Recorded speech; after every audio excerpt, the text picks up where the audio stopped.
Dear students, good morning. இன்றைக்கி 12th standard economics கிளாஸில் நம்ம என்ன பார்க்க போகிறோம் அப்படின்னு பார்த்தீங்கன்னா, 7th சாப்டர் இன்டர்நேஷ்னல் எக்கனாமிக்ஸ் பார்க்க போகிறோம். அதாவது பன்னாட்டு பொருளியல் அப்படின்னா என்ன, பல நாடுகளுடைய இந்தியாவுக்கு என்ன தொடர்பு இருக்குது, வாணிப ரீதியாக ஃபினான்ஸ் ரீதியாக என்ன தொடர்பு இருக்குது அப்படிங்கிறத பார்க்க போகிறோம். ஃபஸ்ட்டு பார்த்தீங்கன்னா, economies R linked internationally throw trade in goods and throw financial markets. அதாவது நாடுகளுடைய பொருளாதாரம், பொருள், வாணிகம் மற்றும் நிதி சந்தைகள் போன்றவற்றையால் இணைக்கப்பட்டு இருக்கிறது அப்படிங்கிறாங்க. நம்ம ஆல்ரெடி பார்த்துருக்குறோம், லிபரலைசேஷன், ப்ரைவேட்டைசேஷன், குளோபலைசேஷன் அப்படின்னு ஒன்று பார்த்துருப்போம். குளோபலைசேஷன் அப்படின்னா உலகளாவிய பொருளாதாரத்தோடு நம்ம இணைந்து இருக்கிறது, அதாவது உலகமயமாதல் அப்படின்னு அர்த்தம். தடையற்ற வாணிபம் இருக்கும், தடையற்ற அதாவது ட்ரேட் எப்படி இருக்கும் அப்படின்னு பார்த்தீங்கன்னா தடையில்லாமல் நடைபெறும். இது பன்னாட்டு பொருளியலுக்கும் நமக்கும் என்ன சம்மந்தம், அதை பற்றி இன்றைக்கி பார்க்க போகிறோம். ஃபஸ்ட்டு பார்த்தீங்க அப்படின்னா, இந்த பன்னாட்டு பொருளியலை இன்ட்ரடியூஸ் பண்ணுறவங்க யார் அப்படின்னு பார்த்தீங்கன்னா, the subject international economics evolved from a simple theory of international trade was formulated to answer a few basic questions. அதாவது ஒரு சின்ன சின்ன கேள்விகளுக்கு பதில் கிடைக்கிறது மூலம் நம்ம பன்னாட்டு பொருளியல் அப்படின்னா என்னென்னு பார்க்க போகிறோம். இந்த சப்ஜெக்டு அதாவது வெஸ்டர்ன் யூரோப்லேருந்து நமக்கு அதோடைய அதாவது increasing importance of foreign trade in that part of the world. அதாவது ஃபாரின் ட்ரேடோட அவசியம் என்ன, இதனால் ஒரு நாட்டுக்கு என்னென்ன கிடைக்க போகுது அப்படிங்கிறத பல பொருளியல் அறிஞர்கள், எக்ஸாம்பிள் பார்த்தீங்க அப்படின்னா classical economist Adam Smith, David Ricardo, இந்தமாரி டாசிக்கு, இந்தமாரி பல பொருளியல் அறிஞர்கள் என்ன பண்ணியிருக்காங்க பார்த்தீங்கன்னா, இந்த பன்னாட்டு பொருளாதாரம் ரொம்ப முக்கியம், இதை பற்றி படிக்கிறது அப்படின்னு சொல்லியிருக்காங்க.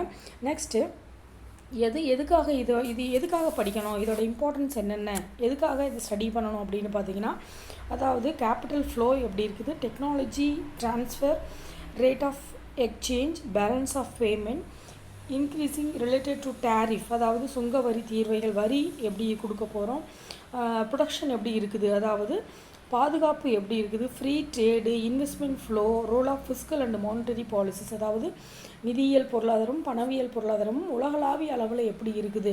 இன்டர்நேஷ்னல் அப்படின்னாவே பல நாடுகள் ஒன்றிணைந்த ஒரு பொருளாதாரம் அப்படின்னு அர்த்தம். இது எல்லாத்தையும் பற்றி பார்க்க போகிறோம்.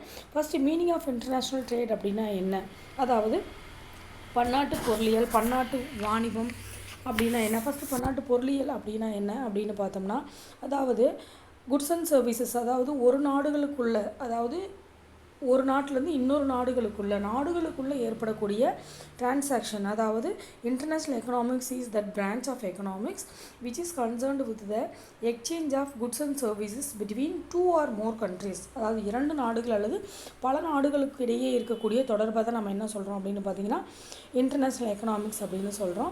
இது எதை சார்ந்து இருக்குது, ஒரு நாடுகள் ஒன்றை ஒன்று சார்ந்து இருக்கும். அதாவது in other words, international economics is a specialised field of economics which deals with the economic interdependence among countries and studies the effects of such interdependence and the factors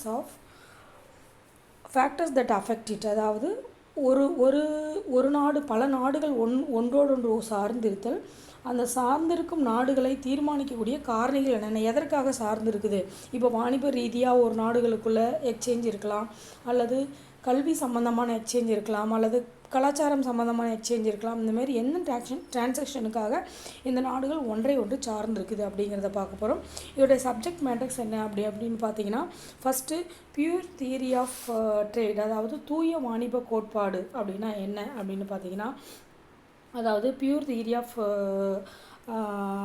trade அப்படின்னா என்னென்னா, இதோடைய காம்போனன்ட்ஸ் என்னென்னு பார்த்தீங்கன்னா, causes of foreign trade, அதாவது foreign ட்ரேடுக்கான அதோடைய causes என்னென்ன, composition என்ன, direct and volume of trade, எந்த அளவில் நம்ம வாணிப அளவு எந்த அளவில் இருக்குது, determinants of the terms of trade, அதாவது இந்த வாணிபம் செய்யறதுக்கு தீர்மானிக்கக்கூடிய காரணிகள் என்னென்ன, இந்த மாதிரி இஷ்யூஸ் ஆஃப் ரிலேட்டட், அதாவது ஏற்றுமதி இறக்குமதியில் இருக்கக்கூடிய பிரச்சனைகள் என்னென்ன, இதை பற்றி எல்லாம் படிக்கிறது தான் பியூர் தியரி ஆஃப் ட்ரேட், அதாவது தூய வாணிப கோட்பாடு அப்படின்னு சொல்கிறோம். பாலிசி இஷ்யூஸ் அப்படின்னா என்னென்னு பார்த்தீங்கன்னா, அதாவது கொள்கை சச்சரவுகள், இந்த வாணிபத்தில் அதாவது நாடுகளுக்கு இடையே இருக்கக்கூடிய உறவுகளில் என்னென்ன பிரச்சனைகள் இருக்கும். இதுக்கு நிதியுதவி எவ்வளோ தேவைப்படுது, பன்னாட்டு விலை பேதம் எவ்வளோ இருக்குது, விலை பேதம் அப்படின்னா அதாவது ப்ரைஸ் டிஸ்கிரிமினேஷன் எவ்வளோ இருக்குது, அதாவது டைரக்ட் இன்வெஸ்ட்மெண்ட் யார் யார் பண்ணியிருக்காங்க, அதாவது ஃபாரின் டைரக்ட் இன்வெஸ்ட்மெண்ட் எவ்வளோ இருக்குது, பேலன்ஸ் ஆஃப் பேமெண்ட் எவ்வளோ இருக்குது, இதை பற்றியெல்லாம் படிக்கிறது policy issues. Next international cartels and trade blocs அப்படின்னா என்னென்னா பன்னாட்டு வணிக கூட்டமைப்பு மற்றும் ஒன்றியங்கள். அதாவது the part deals with economic integration in the form of international cartel, அதாவது பன்னாட்டு தீர்வங்கள் அதாவது பல நாடுகளுடைய வணிக கூட்டமைப்பு எப்படி இருக்குது, அதோடைய ஒன்றியங்கள் எப்படி இருக்குது, பல நாடுகள் ஒன்று சேர்ந்தது, அதுக்குன்னு ஒரு அமைப்பு இருக்குது, அந்த அமைப்புகள் எப்படி இருக்குது, கஸ்டம்ஸ் யூனியன் எப்படி இருக்குது, monetary union, trade blocs, economic unions, இதை பற்றியெல்லாம் படிக்கிறது international cartel and trade blocs. இதுக்குள்ளே இது எல்லாமே இருக்கும். நெக்ஸ்ட்டு பார்த்திங்க அப்படின்னா international financial and trade regulatory institutions, அதாவது பன்னாட்டு நிதி மற்றும் வணிக ஒழுங்குபடுத்தும் நிறுவனங்கள். இந்த ஃபாரின் எக்ஸ்சேஞ்சுக்கு நமக்கு ஃபினான்ஸ் ரொம்ப முக்கியமாக இருக்குது. இந்த ஃபினான்ஸை டீல் பண்ணக்கூடிய அமைப்புகள் எது அப்படின்னு பார்த்தீங்கன்னா IBRD, IMF international monetary fund, WTO world trade organisation, இது எல்லாமே இந்த ஃபினான்ஸை ஓரளவுக்கு ரெகுலேஷன் பண்ணக்கூடிய இன்ஸ்டியூஷனாக இருக்குது. நெக்ஸ்ட்டு மீனிங் ஆஃப் ட்ரேட், வாணிபம் அப்படின்னா என்ன நமக்கு ஆல்ரெடி தெரியும். அதாவது trade is the one of the powerful force of economic integration, அதாவது ஒரு பொருளாதாரத்தை இணைக்கக்கூடிய மிகப்பெரிய ஒரு சக்தி எது அப்படின்னு பார்த்தீங்கன்னா வாணிபம், அதாவது வியாபாரம் பண்ணுறது. The term trade means exchange of goods, wares or merchandise among peoples, அதாவது வாணிபம் ஒரு நாட்டுக்கு இன்னொரு நாடு பரிமாற்றிக்கொள்வதையே, பொருட்கள் அல்லது பணிகளை மக்கள் தங்களுக்குள்ளே பரிமாற்றிக்கொள்வது. இது ரெண்டு விதமாக இருக்குது, 2 kinds ஆஃப் ட்ரேட் இருக்குது. ஒன்று இன்டர்னல் ட்ரேட், இன்னொன்று இன்டர்நேஷ்னல் ட்ரேட். இன்டர்னல் ட்ரேட் அப்படின்னா என்னென்னா உள்நாட்டு வணிகம், இன்டர்நேஷ்னல் ட்ரேட் அப்படின்னா என்னென்னா பன்னாட்டு வணிகம். அதாவது உள்நாட்டு வணிகம் அப்படிங்கிறது ஒரு நாடுகளுக்குள்ளேயே நடைபெறக்கூடியது, பன்னாட்டு வணிகம் அப்படிங்கிறது பல நாடுகளுக்குள்ளேயே, அதாவது இந்தியா ஐரோப்பா, இந்தியா அமெரிக்கா, இந்தியா ஜப்பான், இந்த மாதிரி பல நாடுகளுக்குள்ளேயே நடக்கக்கூடியது பன்னாட்டு வணிகம் அப்படின்னு சொல்லியிருக்கோம். இதெல்லாம் உள்ளே படிச்சிங்கன்னா தெரியும். What is the difference between internal trade and international trade, இது ரெண்டுக்கும் இருக்கக்கூடிய டிஃப்ரென்ஸ் என்னென்ன அப்படின்னு பார்த்தீங்கன்னா trade takes place between different individuals and forms within the same nation, அதாவது வாணிபம் ஒரு நாட்டுக்குள்ளேயே நடக்கும். இன்டர்நேஷ்னல் ட்ரேட் அப்படின்னு பார்த்தீங்கன்னா டிஃப்ரெண்ட் கண்ட்ரிஸ், அதாவது பல நாடுகளுக்கு இடையே நடக்கக்கூடியது international trade. Labour and capital moves freely from region, அதாவது லேபரும் கேபிட்டலும் ஃப்ரீயாக மூவ் பண்ண முடியும். இன்டர்நேஷ்னல் ட்ரேடில் என்ன பண்ண முடியும் அப்படின்னா ஈஸியாக என்ன பண்ண முடியாது, மூவ் பண்ண முடியாது, அதாவது தொழிலாளர்களும் உழைப்பும் என்ன பண்ண முடியாது, ஈஸியாக இடம்பெயர முடியாது, இடம்பெயர்றதுக்கு தடை இருக்குது.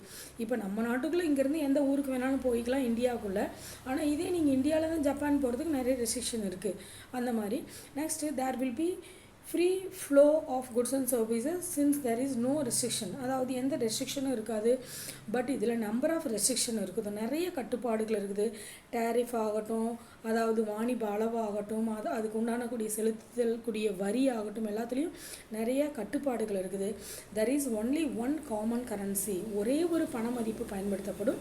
இதில் பார்த்தீங்கன்னா டிஃப்ரெண்ட் கரன்சி, இப்போ நீங்கள் இந்தியா ஜப்பான் வச்சுக்கிட்டிங்கன்னா ஜப்பானோட கரன்சி நமக்கு தெரிஞ்சிருக்கும், என் ஃபாலோ பண்ணுறாங்க அவங்க. அப்போ நம்மளுடைய ரூபாய் நோட்டுகளை கொடுத்து நம்ம என்ன வாங்க வேண்டியிருக்கும். இந்த மாதிரி டிஃப்ரெண்ட் கரன்சிஸ் அங்கே இருக்கக்கூடிய வாய்ப்பு இருக்குது. இதில் பார்த்தீங்கன்னா ஜியோகிராஃபிக்கல் கண்டிஷன் எப்படி இருக்கும்னா மோர் ஆர் லெஸ் சிமிலர், ஒரே மாதிரியான அமைப்புகள் இருக்கும். அதாவது புவி அமைப்பு, காலநிலை எல்லாமே கிட்டத்தட்ட ஒரே மாதிரி இருக்கும். ஆனால் இன்டர்நேஷ்னல் ட்ரேடில் என்ன இருக்காதுன்னா அப்படி இருக்காது, ஏன்னா வேறு வேறு சுச்சுவேஷன்ஸ் இருக்கும். Next there is financial regulation are more or less same. Financial regulation எப்படி இருக்கும்னா ஒரே மாதிரி இருக்கும், ஆனால் இதில் பார்த்தீங்கன்னா அந்த மாதிரி ஒரே மாதிரி இருக்காது. அதாவது ட்ரேட் லாஸ் என்ன ஆகும் அப்படின்னு பார்த்தீங்கன்னா டிஃப்ரெண்ட் கண்ட்ரி டிஃப்ரென்ஸாக இருக்கும். அதாவது வியாபார அல்லது வணிக சட்டங்கள் ஒரு நாடுக்கு இன்னொரு நாடு வேறு வேறு மாதிரி இருக்கும். There is no difference in political affiliations, customs and habits of the people and government policies. இதில் என்ன இருக்கும் அப்படின்னு பார்த்தீங்கன்னா எந்த டிஃப்ரெண்ட் பொலிட்டிக்கல் தலையீடுகளும் இருக்காது. இதில் பார்த்தீங்க அப்படின்னா நிறைய டிஃப்ரெண்ட் அஃபிலியேஷன்ஸ் இருக்கும், ஹேபிட்ஸ் இருக்கும், கஸ்டம்ஸ் ஆஃப் பீப்புள்ஸ் இருக்கும், கவர்மெண்ட்டோட பாலிசிஸே வேறு மாதிரி இருக்கும். சரியா? இது இன்டர்நேஷ்னல் ட்ரேடில் இதெல்லாம் பாசிபிள். ரொம்ப ரொம்ப இம்பார்ட்டன்ட் 5 மார்க், கண்டிப்பாக படிச்சுக்கணும். நெக்ஸ்ட் கிளாஸில் நம்ம என்ன பார்க்க போகிறோம் அப்படின்னா தியரிஸ் ஆஃப் இன்டர்நேஷ்னல் ட்ரேட், அதாவது பன்னாட்டு வாணிபத்தை பற்றின தியரிஸ் என்னென்ன இருக்குது அப்படின்னு பார்க்க போகிறோம். Thank you students.